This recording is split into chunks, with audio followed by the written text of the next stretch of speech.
Right, so we are having a... Do you want me to serve these to you? It's ottolenghi, tahini and soy and mirin roast potatoes, and it's topped with loads of chives and sesame seeds. I'm actually gonna be kind of cheeky and repurpose the recipe on my journal, obviously crediting ottolenghi, but I can't actually really eat potatoes, so when we have them we make sure that they're extra tasty, and it does smell divine. That's doesn't it? so good. We've had I've this been saying, you've been like taking photos and stuff, but yeah, my stomach's been grumbling. We have it with some fried fish, just in garlic and olive oil and some paprika, and then some... That's it. What's that? Really simple. Should we Simple taste? meal. Yeah, we're talking about like it's gonna be really nice. It might be horrible. It's like peanut butter. So good. That is amazing. That is nice.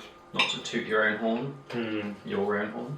Anyway, I feel like we got into that rather quickly without any introduction, but I was talking about it in my last vlog, and I thought it would be really nice for today's Cottage Diaries just to have you all with us for a dinner where we kind of want to talk anyway naturally about Yeah, we actually started plans. having this conversation. Yeah, like just now we started having this conversation about our future plans and what's been going on with us, and thought it would be quite a nice time to do it whilst we're sat eating dinner, because that's what we would naturally do anyway.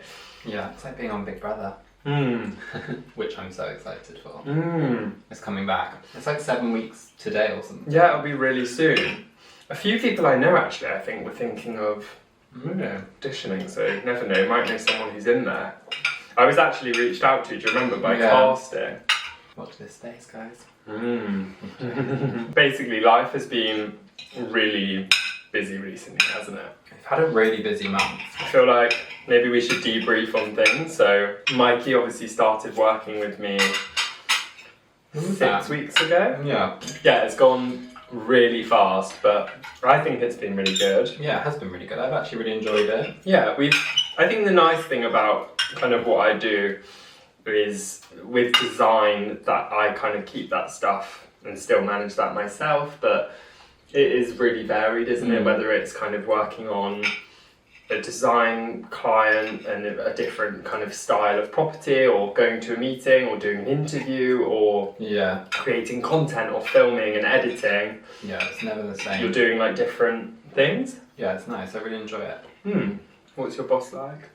Really nice. Really, really nice. Really amazing. A bit hot-headed. How would you actually say it's been working with me, for me? Yeah, good. I actually think it's probably made it better because I feel like I'm a bit more involved. So yeah, you've said that a couple of times. Like I know what's going on for you rather than you kind of being like on your own. Yeah. It's also been really good for me. So if you're maybe in a similar position to us and you're thinking about your partner working with you, it's been really good to have one company, but also just to not be so isolated from the perspective of work. Yeah. Like, I think it's very easy to feel like your issues are just your own. Yeah.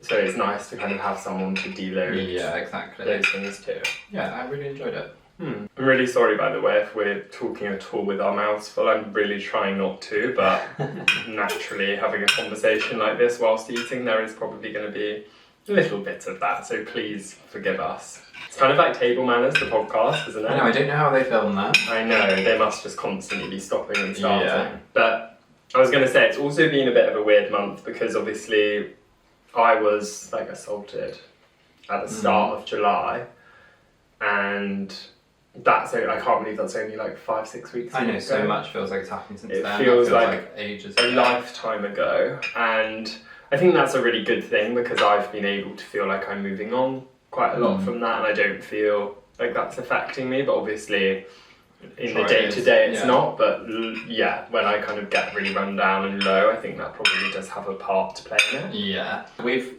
been to like a lot of events in the last month.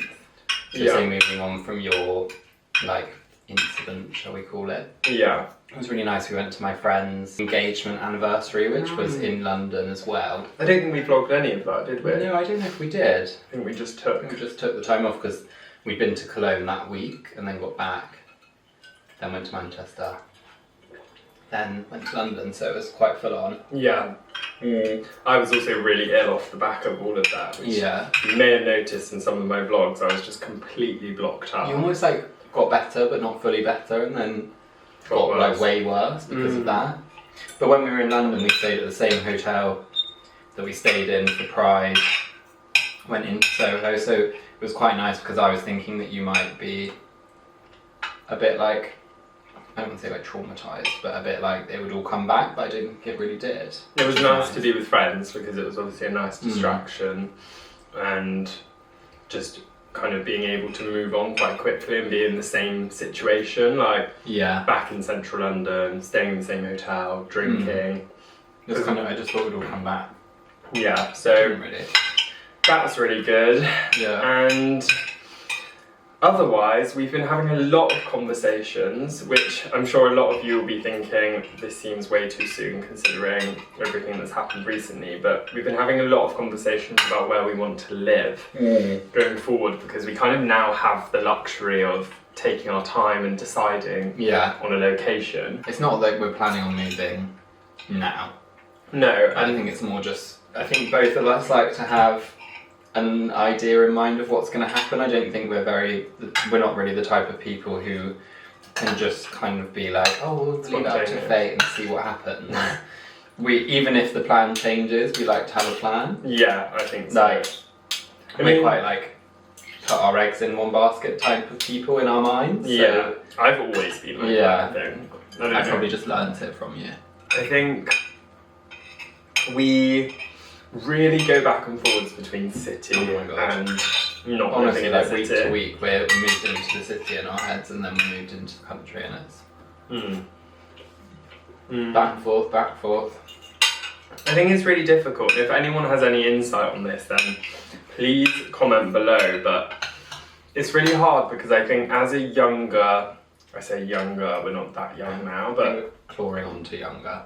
But someone's in your late 20s, if you're not planning on having children imminently, you kind of are expected to live a certain lifestyle. And for us, there are things in the city that are more convenient that I really enjoy, like getting coffee, going for a cocktail, going for a nice dinner, picking up groceries really quickly, and also from kind of fresh shops that are really accessible. But then there are also things that we really don't like a lot of the noise, traffic, pollution, the dogs. It's more difficult. Exactly. It's just we've obviously lived in the country basically for like, what is it, 4 and a bit years now. And before we lived really centrally, which we didn't like. Yeah. But we think that was such a because of different the area as well. From the area. We were like fresh out of uni, so we weren't exactly, like money was tight. We couldn't really enjoy it as much, whereas I think now we could enjoy it more.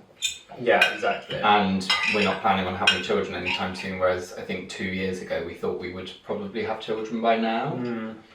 So it's difficult, it's really difficult basically. We're back and forth on what we want to do. I think it's partly, I think there's pros and cons to both of them. So and we haven't really done living in a city together, so I think part of us are thinking that we'll always think like, oh, what if we did that, and what if we loved it, or I don't know. I suppose if there was a place that we could live centrally with a lot of convenient things, but in an area that's not going to be like central London or central Bristol or even Bath, maybe that's the best of both worlds. I don't know how much we've said on this, but we have decided that financially, if we are able to, which I know this is a massive thing, that we would like to keep. Yeah, ideally we'd love to keep the cottage. Yeah, we would love to keep this and either rent it out, or, which, I mean, both being self-employed is obviously a really good income, and also to be able to have someone that we know is like enjoying the house, because we've like put so much into it. I don't really want to sell it and imagine it all being changed really drastically. I think we're also, which is probably a bit strange, but kind of I don't want to say spiritual, that's not really the word, but we're quite like, take signs as signs, and we've tried to sell our house twice now, and both times it hasn't worked, and both times it's been the right decision. Yeah. And there's been issues that aren't really the sellers, the buyers' issues, it's more on our side. Yeah, and now I'm thinking maybe we don't want to leave the house.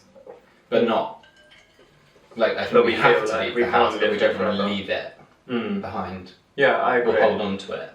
Yeah. And so if that means that the house that we buy next isn't as expensive as what we could get if we sell this house, I think we would rather make that compromise than lose this house.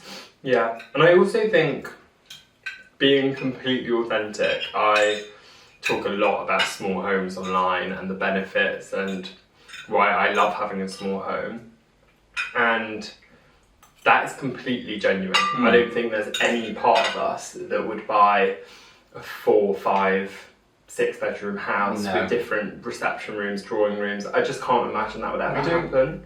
Like, we obviously scroll through Rightmove or whatever, it's like a hobby, it's like a social media, I swear. But I'm never, well, neither of us are ever drawn to big houses. They're always, well, obviously if we're looking in cities, it's more likely to be like apartments or small terrace houses. Anything over like 1,500 square feet, I'm like, it's too big. And even that, like that's still big, really. Yeah. It's bigger, much I bigger think than for our house, honestly, we'd want one extra room. I think if we could have size, maybe another loo. We've just got one quite small bathroom. Yeah. If we could have another loo downstairs. Almost like a utility room loo downstairs, that would be ideal. Yeah, and also, this maybe could be some advice for anyone who's looking to buy a house. The smaller your house, the less you have to host. Oh my gosh, yeah. Which, hopefully, the ideal, which we're lucky enough to have, is have a dining table that can seat up to 8 people. Yeah. But only have 2 bedrooms, because you don't have to have everyone stay to you, you're not doing laundry all the time, you don't have to do all these big extravagant things, but you can have really nice dinners with friends and families, you can have a party, but everyone has to get a taxi, and that's fine, and it is good. I think that's also, like, we do enjoy hosting, but I do also think that's part of maybe why a city for us is something that's quite appealing, because we will have a small home, and then if we're in a city, it's a lot easier for people to get a hotel or stay on an Airbnb, so you can have people... And to go out for dinner. Yeah, come for longer, nice dinner. And... Because I do like the idea of hosting, but I don't think hosting has to mean hosting people in your house for the whole weekend. It can mean having people, especially if we moved away from Bristol or Bath, we can have our families come and stay with us for a weekend and show them where we live, go out for dinner. Yeah. And if we have a spare room, then they can stay in the spare room, or if there's a local hotel nearby, then that also works. Yeah, that's really true, I agree. Yeah.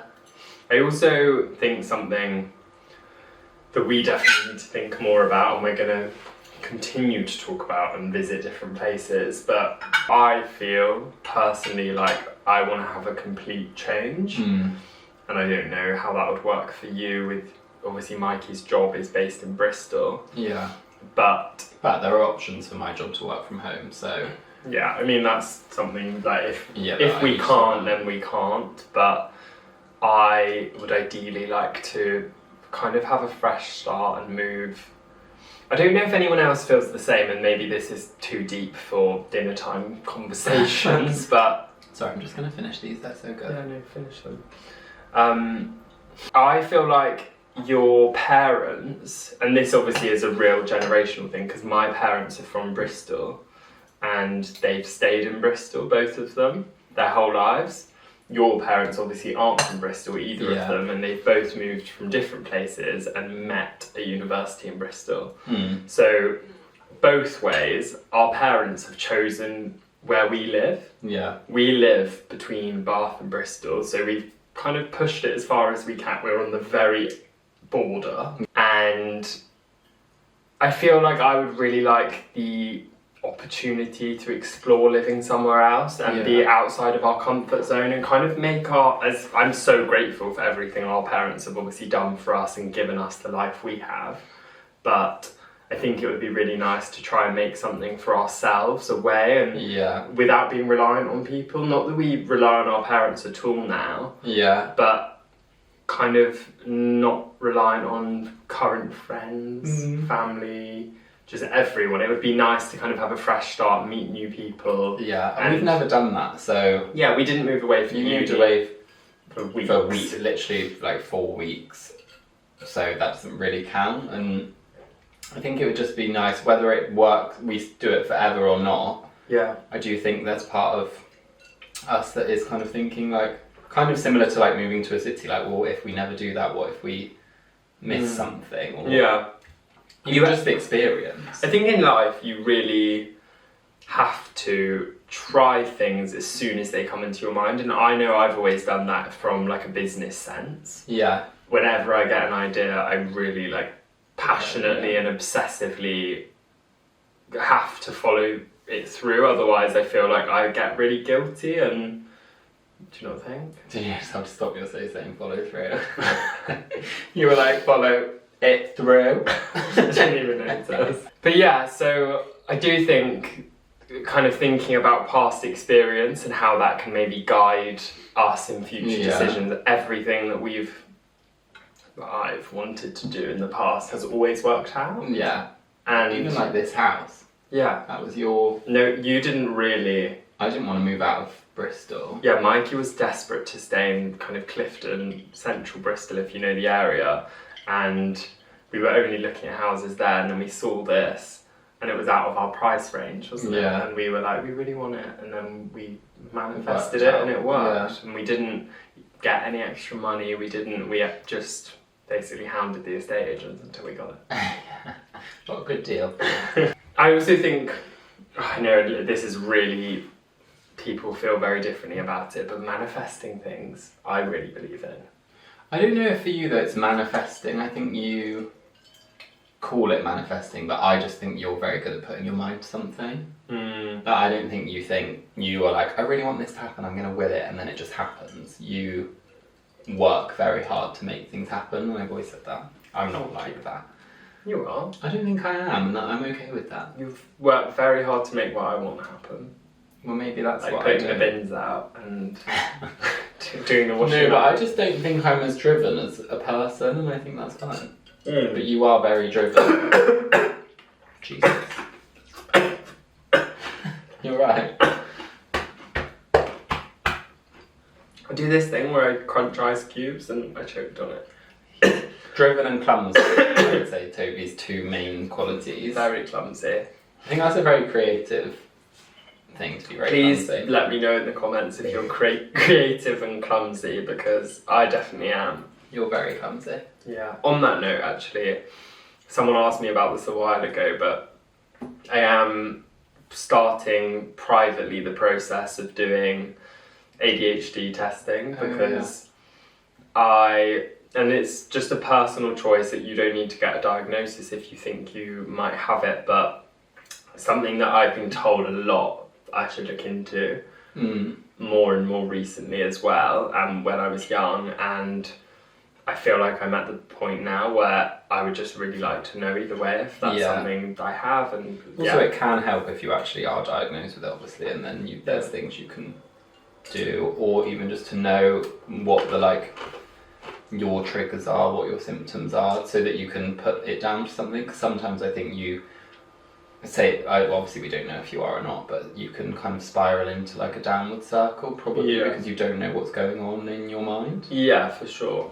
I do actually think it's really hilarious when I think about it that online, and I hope everyone who's watching this and on YouTube knows me well enough now to know who I am and what I'm like, but on Instagram you see such curated... But that is Instagram for everyone. Yeah, and I hope everyone knows that, and as much as that is our life, it's much slower, much calmer. I'm a really frantic person, and I'm like constantly like loose-headed and don't know what's going on, and it's just, I find it quite funny that on Instagram it's like calm music, and whereas in real life I'm like stressed and doing all this stuff, but that's real life. Not all the time. I try and switch off from time to time. One day a week, not even 1 hour a week. that hour is now, and I think that's probably long enough of us chatting. We finished our meal, which, if I say so myself, was rather good. Finished the potatoes. Gutted. They were really good. Cheers. Also, I finished my drink as well. We were talking about it when you were making it, but when you first made those, I think it was in lockdown or around then, and I remember us being like, wow, that was really faffy. Yeah. Like, it took ages. And then you made it then, and it was really not faffy. It was so the easiest. You obviously, well, probably one of the clearly easiest never meals. cooked back then. No, but we did. But I think it was because we didn't follow recipes so much. So when something had...